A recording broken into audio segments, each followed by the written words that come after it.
How's it going, everyone? It's Sam. We just got news of someone buying a lot of Bitcoin. We can actually see it. It's Mr. 100, and they are accelerating their buying. We also have news about the Bitcoin ETFs, how much they're buying, and some regulatory news, some news from about Consensus and the SEC and BNB and Binance. So if you don't mind, hit subscribe, turn on the bell notification underneath the video so you can see future videos just like this.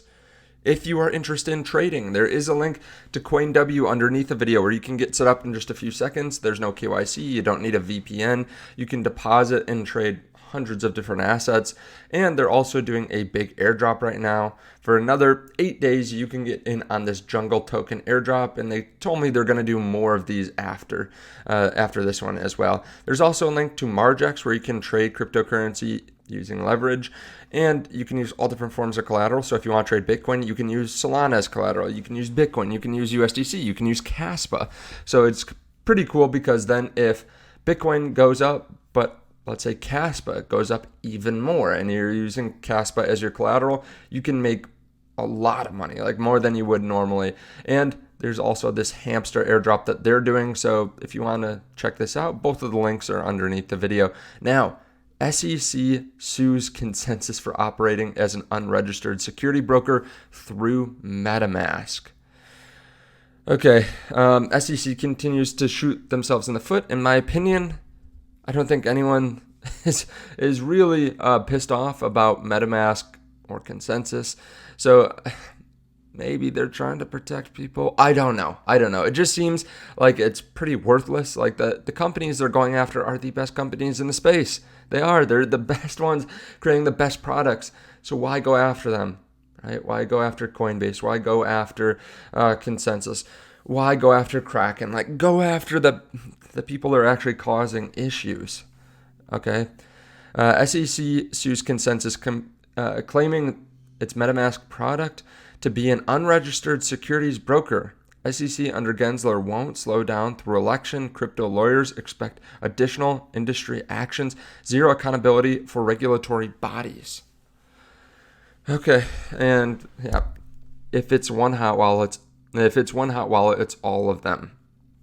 Okay, so they're trying to take away your ability to.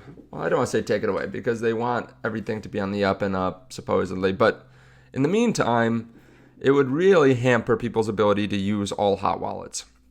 Okay, U.S. judge lets most of SEC case against Binance proceed, dismisses secondary sales charge.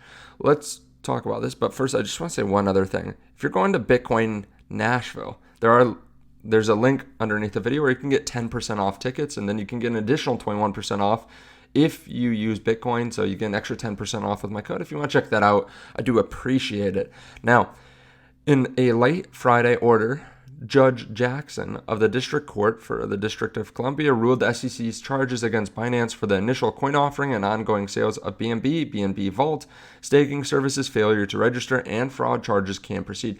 She granted Binance and Zhao's motion to dismiss charges tied to secondary BNB sales and Simple Earn.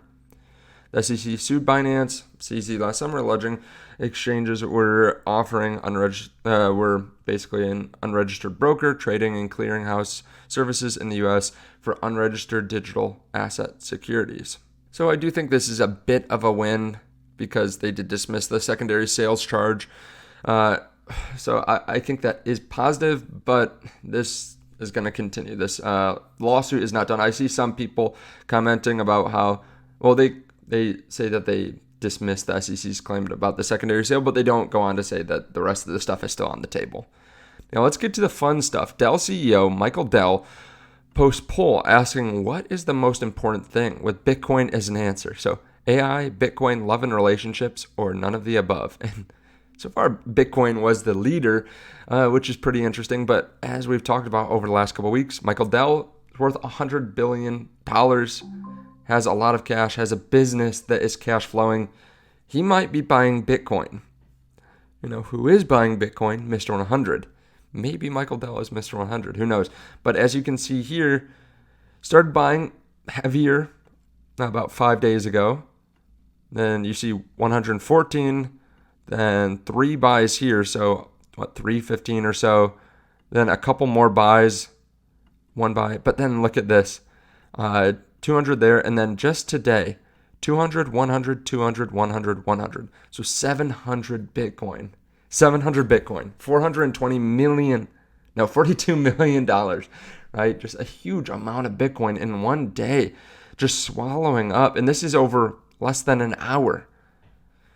Man, that's a lot of cash that this entity holds to continue to buy 42 million Bitcoin in one day after stacking up all this other Bitcoin. So now they're at almost $4.2 billion worth of Bitcoin. If we move back up to all-time highs, yeah, they'll be sitting on a ton of profit.